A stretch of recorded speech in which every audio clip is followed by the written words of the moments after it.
All right. Hey, Ruckus Makers. Happy to be here today with Michael Lehan, who competed for 6 years in the NFL with the Miami Dolphins and Cleveland Browns. I might ask which his favorite team is. I don't know if he'll answer. Before getting tapped to become a Dean of Students and Assistant Principal for the Osseo Area Schools, right? Second way, is that the better way?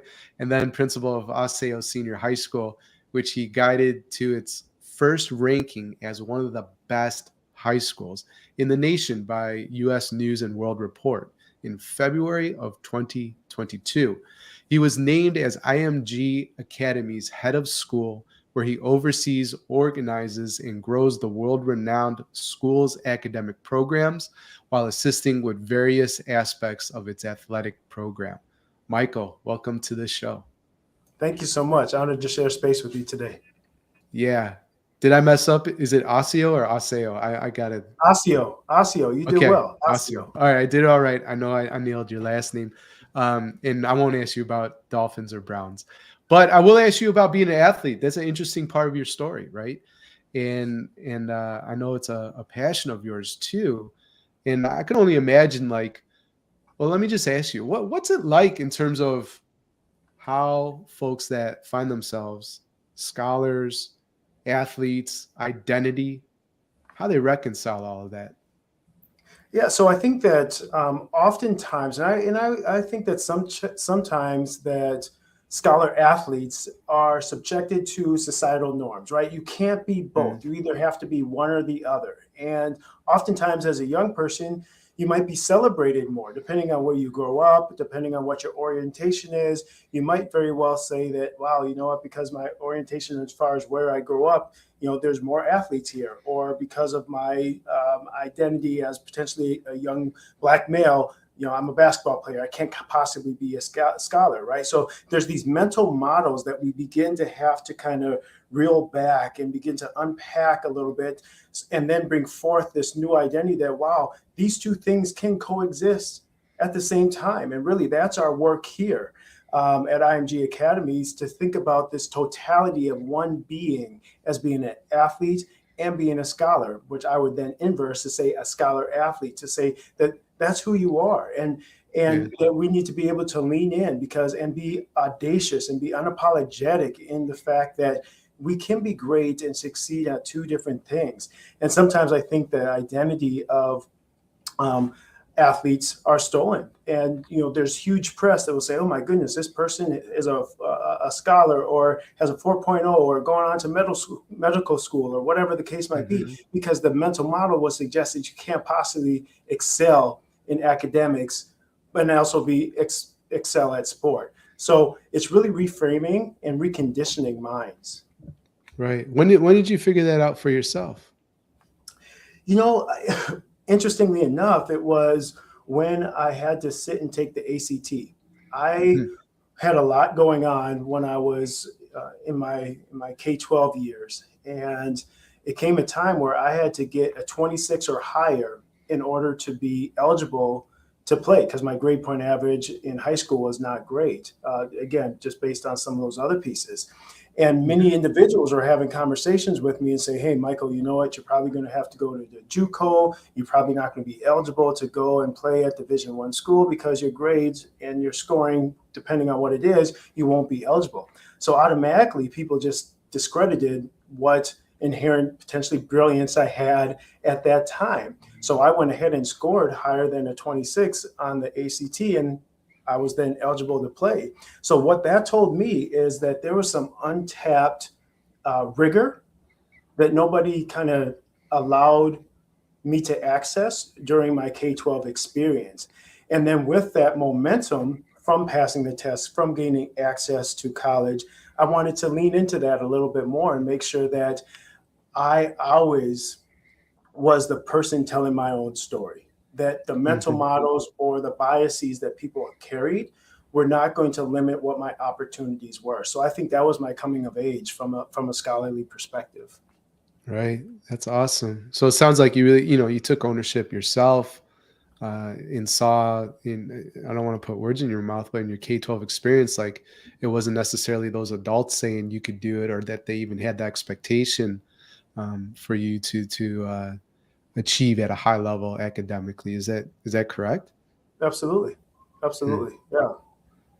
Well, now you're changing the game, for a lot of students, scholars, and athletes. One of the concepts I know that I find interesting and you like to talk about is this difference between windows and mirrors. What's that all about?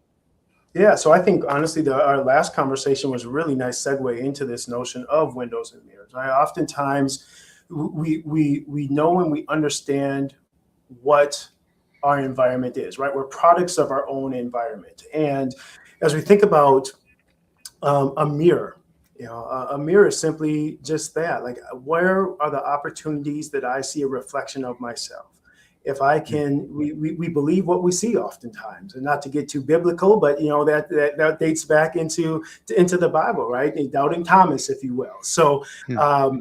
this notion that we believe what we see. So as a young athlete in this regard, you want to see people who see that look like you, that are scholar athletes, that are achieving at a high level. So that's a mirror of myself, right? And this window, we know that there's always this notion of continuous growth. Where are the opportunities that we can see other people and learn from their experiences, learn from their perspectives, learn from their truths, and we can then put productive tension on ourselves to grow, so we are more of a comprehensive being, have a comprehensive awareness of the world around us.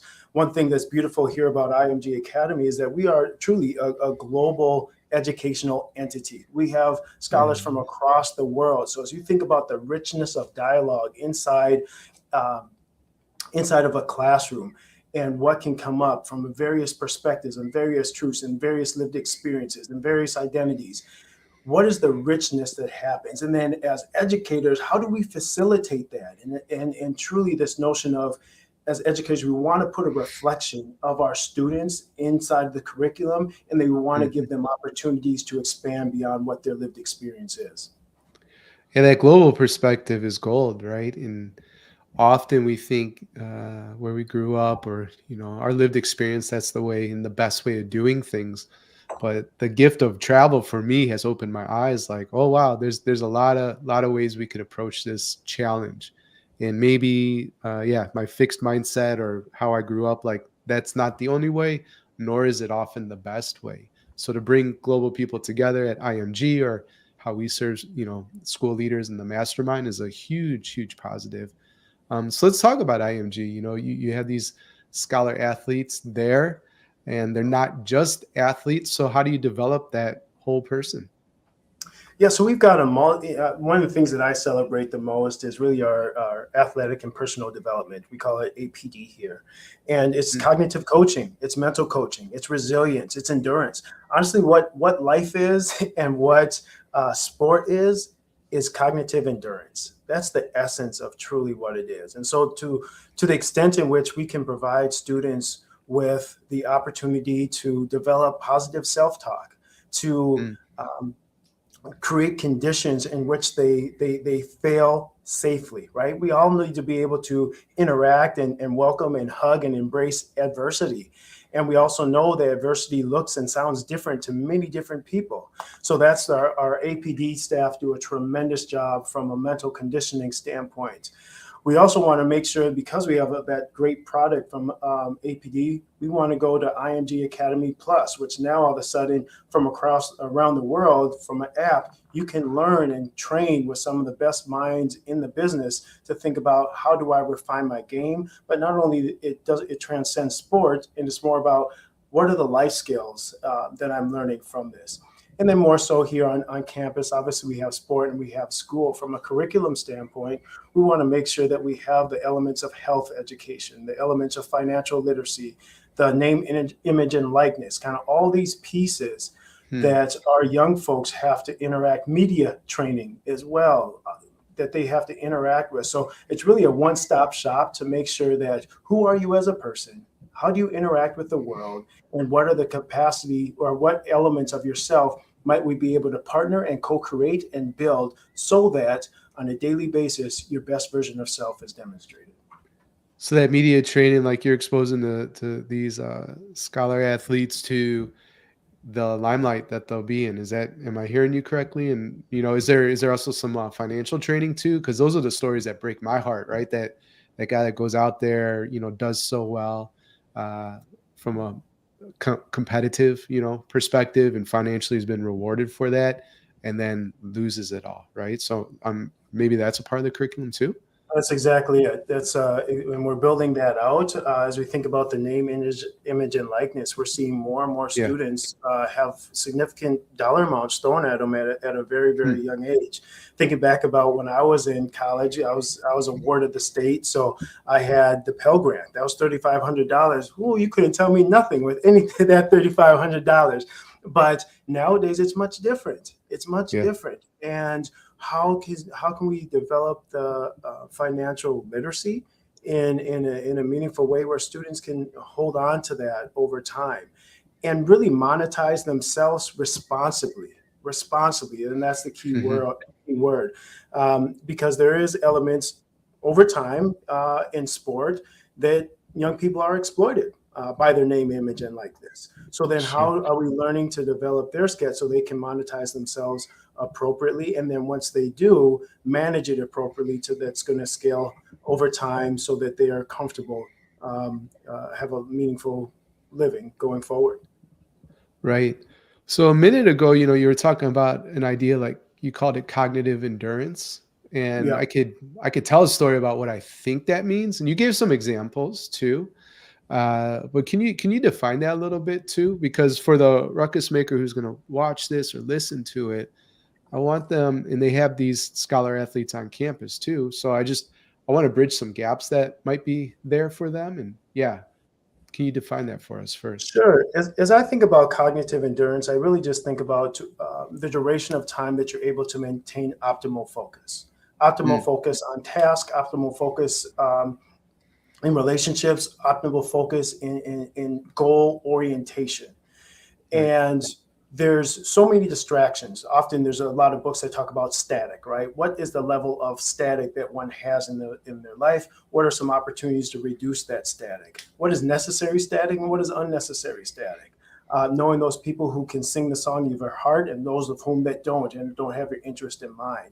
So cognitive endurance is about the duration of time that you're able to focus on the goal, focus on the outcome, be outcome oriented, and then being able to set necessary boundaries throughout that journey to make sure that your foci remains exactly what it needs to be to reach that pinnacle and reach that meaningful outcome. Got it. Yeah. So that focus, there's a lot of great second, third, results from just even having that as a strong foundation.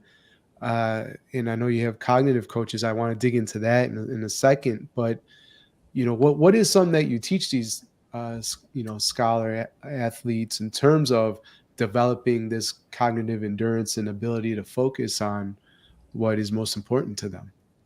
Yeah, I think it's first and foremost we want to start like, and this goes back to kind of a question that I like to ask is kind of like, who are you? Like who are you? Mm, What do you stand for and how do you know? Who are you? What do you stand for and how do you know? And to the extent in which young folks are able to answer those questions, not necessarily definitively, right? Because we grow sure. and develop over time, but at least have an idea of how they would respond, particularly to the last one. Like, how do you know? How do you know what you stand for? That's a Yeah. challenge, right? It kind of goes back on this notion that you have to ask somebody a question 3 times in order to get to the essence of what you're trying to try Mm, to learn. And so we'll provide folks that opportunity to self-discover. And then within our coaches, they're also going to spend a little bit of time just going through repetition, positive talk. This goes, I also would also consider the studies related to social media. mm, Nowadays, there's mm. studies that look at, okay, if you post a picture and you don't get X number of likes within a certain period of time, what that does to one's psyche, what that does as far as depression and so on and so forth. Cognitive endurance and cognitive coaching is really about making sure that your static is outside of your life and you can really hone in on what's important. And our coaches do a really nice job in developing that, and we want students to be able to fail safely. I know I mentioned that before, but what are Yeah. those opportunities that, yeah, you know what, this is a really challenging decision to make, but I know that if I make the wrong decision, I know there's people who will love me up and care for me and not ridicule me and let me understand where my gap and where my blind spots were, so I can move forward and be better out, as a result. Brilliant. Yeah, thanks for diving into that a little bit more. We're going to pause here for some messages from our sponsors on the next end of our conversation. I'd love to hear more about the role of cognitive coaches on campus, talk a little bit more about IMG Academy Plus, and the importance of rest. What does that look like, too, to rest and recover even during the school day? Learn how to successfully navigate change, shape your school's success, and empower your teams with Harvard's certificate in school management and leadership. Courses include leading change, leading school strategy and innovation, leading people, and leading learning. You can apply today at betterleadersbetterschools.com/Harvard. As students progress through their K through 12 experience, schoolwork gets harder and more complex. Yet at the same time, students are asked to be more independent in their learning. Young people struggling with executive functioning skills will fall further and further behind. And to be honest, the pandemic only made things worse. The remedy is found in equipping students with executive functioning skills. Our friends over at Organized Binder have released a new self-paced course that will teach you how to teach executive functioning skills and set your students up for success. Learn more at organizedbinder.com/go and set your students up for success. When classrooms come alive with conversation, teachers and students both thrive. Last year, teachers using TeachFX increased their student talk by an average of 40%. Can an app really do that? Even trying something like embracing extra wait time to create space for student talk can feel like a risk. But with TeachFX, teachers see the power of those practices in their own classroom level data. It's like having a personal instructional coach on your phone, tablet, or laptop. Ruckus makers can start a free pilot with your teachers by going to teachfx.com/betterleaders to learn how and get started today. And finally, just want to let you know that we are having a live event in Denver, and it's going to be awesome. We're talking about a concept called the Leadership Optimization Compass. And if you would find it meaningful to surround yourself with other ruckus makers, we have space for 56 tickets remain, and you could go to betterleadersbetterschools.com/Denver 2023 to enroll and reserve your spot. Plus, we're going whitewater rafting, and that's going to be epic. All right, so we're back with Michael Lehan, and we were talking about so many awesome things. It's really interesting about identity that our scholar athletes, wrestle with, talking about this idea of focus, right? And you have cognitive coaches on campus, which is interesting. And I think the ruckus maker who watches or listens to this show, they'll want to know, like, okay, tell me more about who these coaches are, right? What's their role? How often are they interacting with students? What are they working on? But if you could paint that picture, right? Because it's an innovative idea, and we'd love to hear more. Yeah, so the mental performance or cognitive coaches that we have, they'll sit there and spend time to develop tools to increase confidence, focus, and resilience. They'll also create a plan, a one-on-one plan, as far as where are you struggling with? How can we help build your capacity, right? And then it's empowerment, is right. We're not telling students, we're doing with students, this notion of co-creating, because we also understand within that process, ownership is critically important. So then it's not pointing the finger, well, you told me this, you don't know, we co-created this. And so if there is opportunities for that young person to fail or not reach their game, they were running a track meet and they wanted to PR, but they fell short of it. Well, what were you thinking about in the starting blocks? What were you thinking about as you were running? Let's unpack what those items were. And did they help move you faster, or was there regression there as well? And then the last thing I alluded to earlier was just the IMG Academy Plus camp app, that is accessible to anybody, anywhere. So if there is interest in learning a little bit more, we certainly have that available. The coaches are dynamic. Their coaches are dynamic. They have so many different skill sets. They've played, they've participated, they've and stretched themselves and committed their growth to making sure that this notion of a mind gym, that's an old book of sports psychology, but this mind gym, as far as, and one of the things that they talk about there, I'm deterring a little bit, it talks about a golfer when you're standing up in the tee box and you say, gosh, I'm not going to hit it into the fringe, or I'm going to hit it right in the middle of the fairway. That small change of not even entering a negative thought, but exactly where you want to hit it. These are what the coaches do to help frame up conversations and be positive with oneself and graceful with oneself as well. Yeah. Makes a lot of sense, and I've even heard the brain, like when you say, I'm not going to hit it into the rough, your brain actually hears that as hit it into the rough. It doesn't hear the Right. negative version. So framing it as hit it into the fairway makes a lot of sense. And I'm curious too. I'm sure you work with the student athletes, around this too. But what were the things that led up, right, that you didn't get the goal? But also looking back, maybe on past performance and things to celebrate. The reason I'm saying this, I'm so frustrated. I had a half marathon coming up, and all the training was to PR for myself. And I don't know if it was something I did in the gym, but my back is jacked, right? And I couldn't do the race. So I was really down about that for a while, but just talking to my wife and that kind of thing. In preparation, I ran my fastest 10K ever the week before, right? So I didn't get to do the half and perform how I wanted to. But I tried to really focus on last week. I still hit like a milestone, and sure, you do that with the scholar athletes as well. So that was a little 10-second therapy session with Michael Lehan is what I wanted. So hey, you know what? All I heard was PR and resiliency. Yeah. So, and the fact that you're running, because that sounds a bit foreign to me at this point. That's something I can't do. So tremendous. Congratulations there. Absolutely. Appreciate it.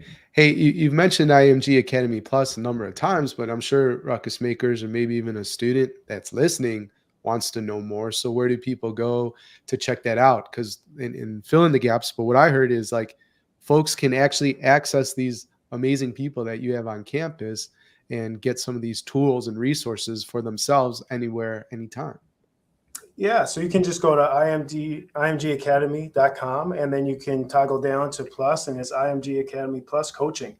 Find your coach. You'll be able to see a couple of little snippets there. You talk about mental performance coaching. You'll talk about nutrition coaching as well. Just this notion of holistic wellness and understanding the being an athlete, being a young person is challenging. The goal is just to provide some resources and an outlet to make sure that young people know there's people who care about them, that want to see their success, and also then want to provide them the resources to help them be successful. That's the goal of IMG Academy Plus. Awesome. So definitely check out that, ruckus makers. And, rest recovery is really important to performance, just like focus is. And I think you do some interesting things around that on campus. And that might push the ruckus maker listening in terms of what is possible on his or her campus. So before we get to the last three questions I ask all my guests, can you just talk about rest and recovery and what that looks like for you all? Yeah, certainly we have some days off that we say, hey, focus on rest and recovery. One thing that I really want to amplify is this notion of wellness. This year in the academic center, and we're building a new campus center, but in the academic center, we set aside a room truly for wellness. You walk in there, and I promise you, whatever your heartbeat was, it comes down a couple of notches. It's just serene. It's beautiful. It's a space that everybody needs just to go and unwind. You go in there and you remind yourself, wow, my feet are touching the floor. I have air in my lungs. I'm present. I feel grounded. And that has everything to do about just rest and recovery, is to know that you can feel yourself, feel your body in a space. And that's ultimately the goal. Our students are busy. They work really, really hard. They travel, they do schoolwork, and they're young people that need to feel themselves in this world. And that's the opportunity for that. Awesome. Thank you for sharing that a little bit. Special shout out too to Demetrius Ball, who's in San Ramon, California. I've got to visit his school, and they have a pretty cool recovery sort of center, wellness center that you're describing as well. So just want to give him a shout out because I love that guy. All right. Well, the last three questions, Michael, that I love to ask my guests. First one is, if you could put a message on all school marquees around the world for one day, what would your message be? It's kind of simple, but I would say something to the effect of find a place for your eyes to land. Got it. And talk to me about building your dream school. Let's say you're not constrained by any resources. Your only limitation was your ability to imagine. What would be the three guiding principles building your dream school? I would first start by saying that it wouldn't be my dream school. It would be the dream school of those who come through the doors. And I would create as many opportunities as possible to co-create, to develop, to empower them, to think critically, act morally, and design what it needs to be. So some of the founding principles would certainly be joy, whatever that looks like, affirmation from one to another. It's a safe space, and then truth. And it's people may say, well, where's the curriculum in that? That is curriculum. When we know how to treat one another, when we know how to hear with one another, and we know how to be and share space with one another, those are the soft skills, historically speaking, that are now the hard skills today. But those are the skills and the virtuosities that will bring and promote you going forward. Brilliant. We covered a lot of ground today, Michael. Of everything we discussed, what's the one thing you want a ruckus maker to remember? I think the one thing that I want ruckus makers to remember, and maybe I'll look back to this, cognitive endurance. The ruckus makers, and understanding that you have a broad audience here. But if you're a school leader, give yourself grace. If you're an educator inside the classroom, give yourself grace. Know that you have the skill set to advance the work.